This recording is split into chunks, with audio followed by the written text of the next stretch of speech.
Have you ever wondered what really makes a woman's body melt in your hands, not just physically, but emotionally? In this video, we're going to explore the hidden art of turning simple touch into unforgettable intimacy. It's romantic, it's a little daring, and it's all about understanding her secret desires rather than just using a technique. Stick with me to the end because I'll be sharing a few of my own personal stories and some rarely shared secrets in the middle and at the end of this video. Don't forget to like, subscribe, and turn on notifications so you don't miss a single tip. Let me ask you something. Have you ever been in a moment so electric that the hairs on your arms stood up, your heartbeat quickened, and yet, at the same time, you weren't sure what the other person was really feeling? That silent, pulsing question, does she want this, or am I just imagining it, has crossed more minds than we're willing to admit. And that tension between desire and uncertainty is exactly where either magic or misunderstanding can happen. I've sat with friends over coffee and listened to them tell stories of dates that went nowhere, of chemistry that fizzled out because somebody rushed or assumed or didn't ask. Again and again, I've heard the same thing. The lovers who leave a lasting impression aren't the ones with flashy moves or exotic techniques. They're the ones who know how to talk, how to listen, how to sense. They create a space where desire can breathe and where the other person feels safe enough to lean in. Real consent isn't a dry contract. It's an unfolding dialogue. It's a dance of words, eyes, breaths, and silences. It's what makes intimacy electric rather than awkward. Think about the times you felt most alive with someone it probably wasn't when they guessed what you wanted, but when they asked in a way that felt natural, when they paid attention, when they slowed down. That's what this first secret is really about. Picture this, it's a late evening, soft music in the background, you're sitting on a couch, knees almost touching. She laughs at your joke, her hand lingers on yours. Everything in your body says she's into you. Most people at that moment jump straight to action, thinking this is it. But the ones who truly understand connection do something else. They lean in softly and say something like, "I really like being close to you. How are you feeling right now?" That little invitation opens a door. It's a chance for her to lean in too, or to say she's not ready. Either way, you've built trust. You've shown self-control and respect. You've made her feel seen, not just touched. There's a myth that asking ruins the mood. In reality, it often does the opposite. When you ask in a confident, playful, curious way, you build anticipation. You tell her, "I see you, not just your body." And because she feels seen, she relaxes and lets go. Pleasure isn't just about physical sensation, it's about feeling safe enough to surrender to it. That's why, in study after study, the strongest predictor of sexual satisfaction isn't technique, it's emotional safety. I remember one woman telling me years later that what made an intimate moment unforgettable wasn't how good it felt physically, but how safe she felt emotionally. She said, "He didn't rush, he asked, he noticed me." That memory stayed with her far longer than any move could. And this is the part most men miss. When you communicate, you're not interrupting the moment, you're deepening it. You're layering in trust and anticipation. Consent and communication can even be playful. Whispering, "Do you like it when I touch your hand like this?" can be as seductive as any kiss. Smiling and asking, "Show me what you like," turns a potentially awkward question into an invitation. When you frame it as part of the experience, it stops being an obstacle and becomes a form of foreplay. Think of it as building a secret code between you. Every time you invite her feedback, you're adding another layer to that code.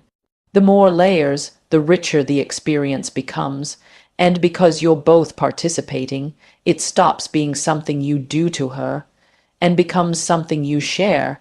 That shift is powerful. It transforms the dynamic from performer and audience into two co-creators of an experience.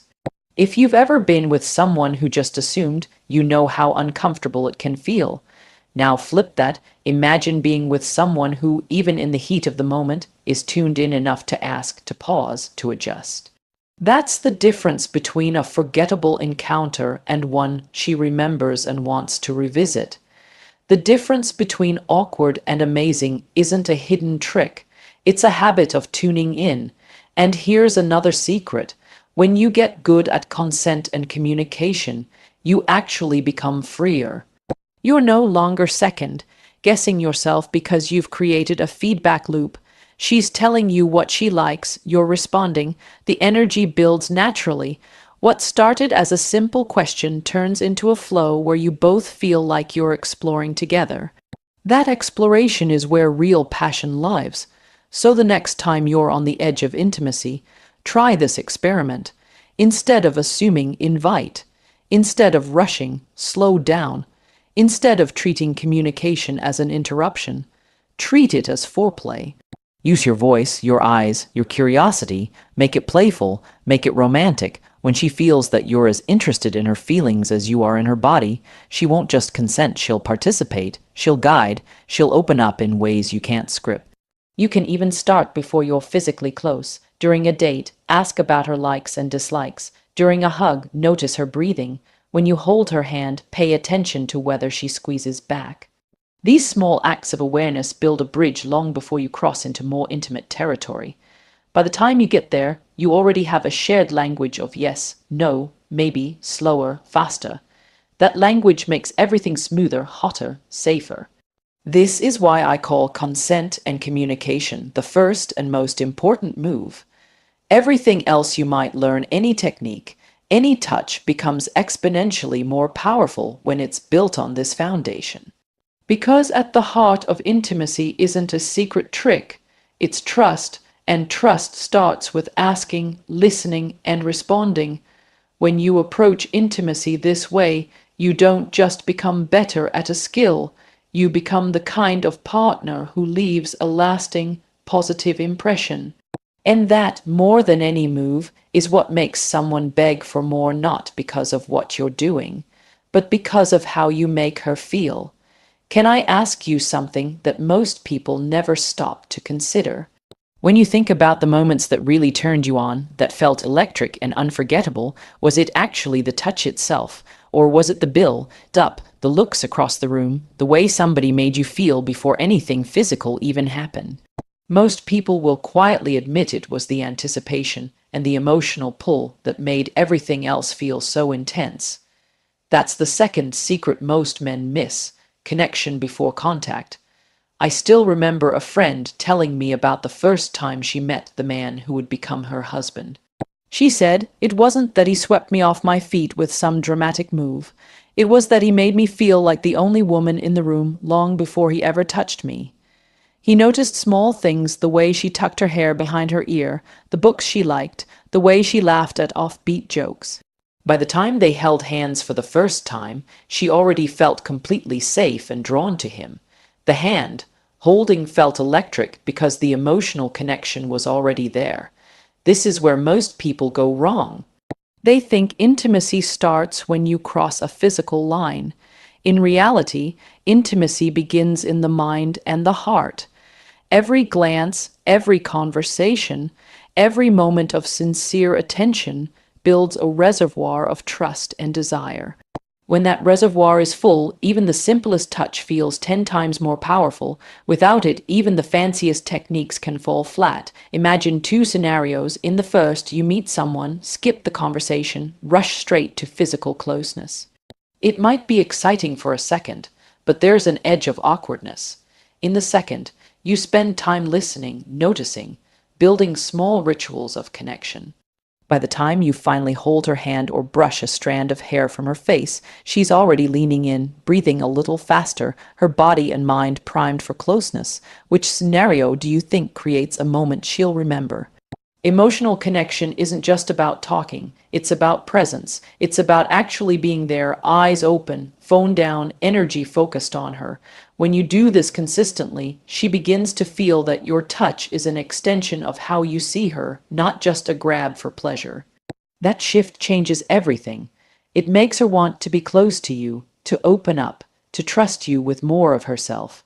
There's also something deeply attractive about a man who can hold back, who doesn't rush. When you resist the urge to leap straight to the physical, you're signaling confidence. You're telling her, I'm not desperate, I'm interested. That calm confidence gives her space to feel her own desire, to lean in voluntarily rather than being pulled. And when she does lean in, it's authentic. That authenticity creates a feedback loop. She feels safe, she feels wanted, she feels excited. You feel her excitement and respond. Now you're both creating the moment rather than one person trying to make something happen. Think of a great romantic film. The reason the first kiss makes audiences gasp isn't because of the mechanics of the kiss.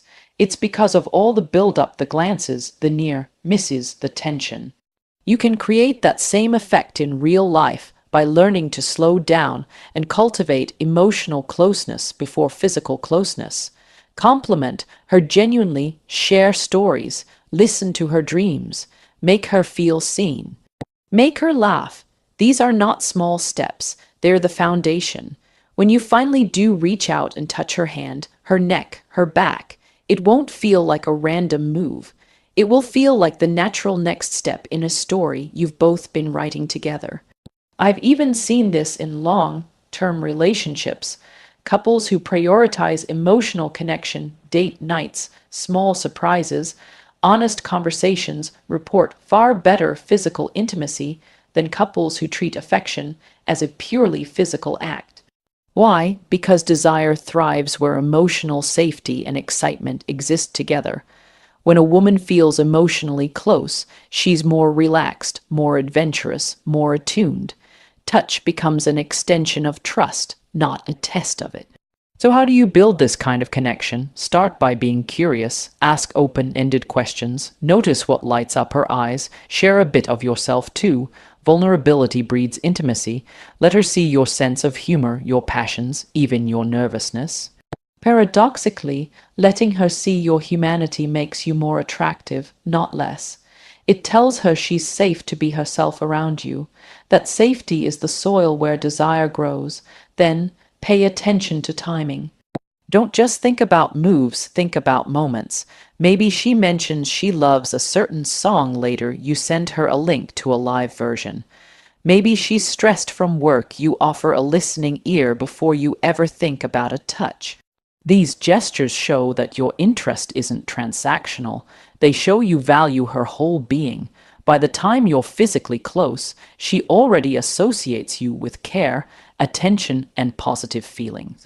Her body responds accordingly. This isn't manipulation, it's respect. It's also, ironically, the surest way to create the passion and intensity most people are chasing. Because when someone feels safe, seen, and desired, they don't hold back. They want to explore with you, they want to feel your touch. They're not just consenting, they're actively participating, guiding, encouraging, responding, and that's when intimacy becomes truly unforgettable. Think about your own experiences. When did a simple brush of a hand feel electric? When you were already emotionally invested? When did a more overt gesture fall flat? When the emotional groundwork wasn't there? This is your evidence, connection first, contact second. So the next time you're with someone you're attracted to, treat emotional connection as part of the seduction, not as a separate chore. Make it playful. Tease her mind, make her laugh, share a secret, ask her about hers, hold her gaze a second longer, listen like you're discovering a new world. Every small act of attention is a thread. The more threads you weave, the stronger the bond. And when the bond is strong, even the lightest touch can feel like magic. This is why emotional connection before touch isn't just a nice idea, it's the second essential move. It turns the what of intimacy into a why and a who. It transforms techniques into experiences. It takes you out of your head and into the moment with her, and it makes her feel something that no trick can manufacture, the sense that she's with someone who truly wants her, not just her body. When you give her that feeling, you don't have to chase intensity, it will find you. That's the real secret. Have you ever wondered how some people seem to just know what their partner wants without a single word being spoken? You've probably seen it at a party or in a movie, a couple exchanging a glance, a small touch, and suddenly the whole atmosphere between them changes. No explicit language, no instructions, just a quiet understanding. Most of us think that's some kind of magic. In reality, it's a skill, and like any skill, it can be learned. That's the third secret, learning to read her cues. I first began to notice this in my own life when a friend invited me to a salsa class. The best dancers weren't the ones with the flashiest moves. They were the ones who could feel their partner's weight shift, sense her intention, adjust in real time. It looked effortless, but behind that effortlessness was a lot of listening, not with the ears, but with the whole body. Intimacy works the same way. It's a dance where the music is her breathing, her eyes, her micro expressions. When you pay attention to those, you stop guessing and start responding. Picture a scene. You're sitting close, talking softly. She tucks her hair behind her ear, but doesn't pull away. Her knees angle toward you. She smiles a little longer than usual. These are green lights. Or perhaps, in another moment, she crosses her arms, leans back slightly. Her smile tightens. Those are amber lights. Most men miss them because they're too focused on what they're about to do next. The secret is to slow down enough to actually see what's happening in front of you. One of the most powerful things you can do is watch her breathing. When she's relaxed and happy, it's slow and deep. When she's excited, it quickens. When she's uncomfortable, it might become shallow or she might hold it. Without a word, her body is telling you how she feels. By noticing, you become attuned. You can mirror her pace, slow things down if she seems tense, or lean in when you sense she's eager. A woman once told me the moment she felt the safest with her partner was when he paused in the middle of kissing her, looked into her eyes and simply said, "You're okay." She hadn't realized how much tension she was holding until he gave her that moment. That pause, that check-in, turned what could have been a rushed experience into something intimate and memorable. Reading cues isn't just about body language, it's about being present enough to give space for feedback. Think of it as learning a new language. At first, the signs are subtle. Maybe she squeezes your hand when she likes something. Maybe she tilts her head a little when she wants more of a certain kind of attention. Over time, as you observe and remember, you start to build a dictionary of her signals. Each relationship, each person has their own dialect. What matters is that you're paying attention and updating your understanding rather than assuming. This kind of attentiveness is deeply attractive. It shows her that you're not just performing a script, you're with her in the moment, and it does something else too. It frees you from anxiety. When you're tuned in to her nonverbal cues, you don't have to wonder, am I doing this right? She's telling you, even without words. You just have to listen with your eyes and your heart. Of course, sometimes cues can be mixed. Maybe she's nervous, but also excited. Maybe she's quiet not because she's uncomfortable, but because she's concentrating on how she feels. That's where gentle verbal check-ins complement your observations. A simple, "How does this feel?" or "Do you like this?" asked softly can clarify without breaking the mood. When you combine verbal and non-verbal communication, you create a feedback loop that builds trust and intensity. I like to use the metaphor of a musician. A great musician doesn't just play notes. They listen to the acoustics of the room, the breath of the audience, the feel of the instrument. They adjust constantly.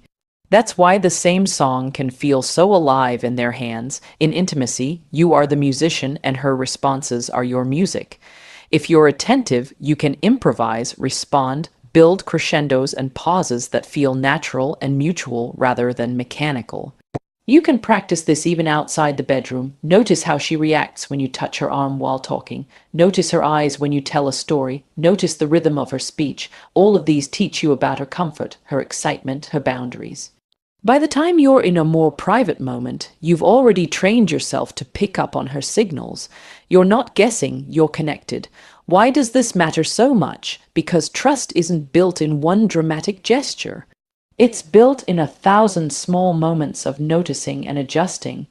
When she feels you noticing her, she feels respected. When she feels respected, she relaxes. When she relaxes, pleasure follows. That's the real cascade behind those seemingly magical moments where she begs for more. It's not because of a secret move, it's because she feels you're with her, attuned, caring, and responsive. So next time, instead of focusing on a checklist of techniques, treat the moment like a conversation without words. Ask yourself, what is her body telling me right now? Is she leaning in or leaning away? Is her breathing deep or shallow? Are her hands open or clenched? These signals are your map. Follow them with patience and curiosity. When you get lost, don't be afraid to ask softly. She will appreciate it far more than you think. As you keep practicing, something beautiful happens. The need for constant verbal check-ins decreases because you've built a shared rhythm. She knows you're paying attention. You know she'll signal you. The experience becomes smoother, more spontaneous, more passionate, not because you've memorized a set of tricks, but because you've learned to listen. This is the art of reading her cues. It's the difference between doing something to someone and sharing something with someone. It turns intimacy from a performance into a dance. And when you dance with someone who feels safe, seen, and understood, you don't have to force passion. It rises naturally between you. That's the real secret hiding behind the third move. Presence, patience, and the willingness to let her body, not your agenda, lead the way. Can I ask you a question that hardly anyone asks themselves in the heat of the moment? When was the last time you slowed down so much with someone you're attracted to that time seemed to stretch and everything, every look, every breath, every brush of skin felt twice as intense? Most of us rush. We're in a hurry to get to the next step, to prove something, to cross a finish line that doesn't even exist. And yet, the most unforgettable moments of closeness are rarely the fastest ones. They're the ones where you took your time, where anticipation became its own kind of pleasure. That's the fourth secret, the power of slow, attentive progression. I first noticed this years ago at a dinner party. A couple sitting across from me seemed completely lost in their own world. Nothing explicit was happening, just small gestures, a look here, a hand slowly tracing the rim of a wine glass while listening, a pause before speaking. The tension between them was so palpable that everyone at the table felt it. It wasn't about public displays of affection, it was about the rhythm they'd created. Slow, deliberate, attuned. By the time they actually touched hands, it was like watching a spark catch fire. Why does slowing down work so powerfully? Because anticipation amplifies sensation. When you rush, you collapse all that potential into a single moment. When you slow down, you stretch desire across time. You give each stage its own weight, its own story. Your partner has time to relax, to notice, to lean in rather than brace. The experience becomes something you're both building instead of something you're just doing. Imagine two scenarios. In the first, someone jumps from 0 to 60 in seconds. It might be thrilling for a heartbeat, but it often feels jarring, even invasive. In the second, they take their time. They talk, they laugh, they share eye contact. Maybe a light touch on the hand comes minutes before a hug. Maybe a compliment comes before a kiss. Each step feels like a chapter in a book, building toward a climax rather than skipping straight to it. Which one leaves a deeper memory? Slow progression also signals confidence. It shows that you're not afraid of the space between moments. You're not desperate for an outcome. You're enjoying the journey. That calmness invites her to relax. It gives her permission to explore her own desire, to meet you step by step instead of feeling pulled. The result is a mutual crescendo rather than a one-sided push. I once interviewed a woman who described her favorite intimate experience not in terms of what happened, but how it happened. She said, "He didn't rush. He noticed me. Every time I thought he might move to the next step, he paused, smiled, and stayed with what we were already doing a little longer." She remembered the pauses, the eye contact, the softness. She said it made her feel like she was the center of the universe. That feeling, not the specific moves, was what made her crave more. Slowing down doesn't mean being passive or tentative. It means being present. It means noticing her breathing, the way her body shifts, the warmth of her skin, the look in her eyes. It means letting each moment fully register before moving to the next. You can think of it like tasting a fine meal. If you swallow everything in 2 bites, you miss the flavors. When you savor each bite, the flavors unfold, mix, deepen. The same is true of intimacy. This kind of attentiveness is rare in a world that celebrates instant gratification. That's why it feels so special. It turns even small gestures into something charged. A simple caress on the back of her hand can become a promise. A slow kiss can feel like a whole story. And because you're moving at a pace she can feel and respond to, you're also creating space for her to guide you. She can show you with her body and her responses what she wants next. Another benefit of slow, attentive progression is that it gives you time to adjust. When you're rushing, you're guessing. When you slow down, you can actually feel her reactions, see her expressions, hear her breath. You can change course easily, add or remove intensity, pause if needed. This responsiveness builds trust. Trust builds relaxation. Relaxation builds pleasure. Think of a great piece of music. It doesn't start with the loudest note. It starts with a quiet introduction, builds themes, revisits them, layers harmonies. The climax only works because of the build-up. If the whole song were just a climax, it would be noise. By pacing it, the composer takes you on a journey. You can be that composer in your own intimate life. You can build a rhythm of glances, words, touches, pauses, and steps forward. Each moment becomes richer because of the one before. You can even practice slow progression in everyday interactions. Instead of immediately reaching for her hand, stand close, make eye contact, smile, wait for her to lean in. Instead of rushing to hug, let the anticipation build.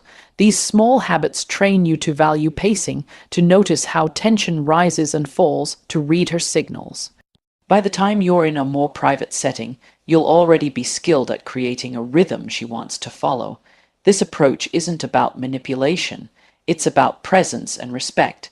It's about recognizing that intimacy is not a race but a dance. And in a dance, pacing is everything. When you lead slowly and attentively, your partner feels safe enough to follow, to improvise, to express herself. That's when magic happens, not because of a secret move, but because of a shared moment. So next time you're tempted to rush, try this. Pause, breathe, notice her. Ask yourself, what's the story we're writing right now? What would make this chapter unforgettable? Stay with the moment a little longer than you normally would. Look into her eyes, smile, let her feel your patience, let her desire rise at its own pace. You'll be amazed at how much more intense and memorable everything becomes. Slow, attentive progression is the fourth essential move because it transforms intimacy from a checklist into a journey. It turns anticipation into an ally rather than an obstacle. It allows connection to deepen with every step, and most importantly, it makes her feel not just wanted but valued, like she's worth taking time for. When you give someone that feeling, you don't have to push for passion. It unfolds naturally, step by step, until you're both exactly where you want to be. Have you ever noticed how many people think intimacy ends the moment the physical act stops? They roll over, check their phone, go silent as if everything that just happened can be folded up and put away like a blanket. Yet ask anyone about their most cherished memory of closeness, and you'll often hear about what came after. A quiet conversation, a long embrace, the way someone held them like they mattered. That overlooked chapter is the real secret of lasting passion. It's the fifth move, aftercare and respect. Let me tell you a story. A friend once told me about two very different experiences she had with the same partner.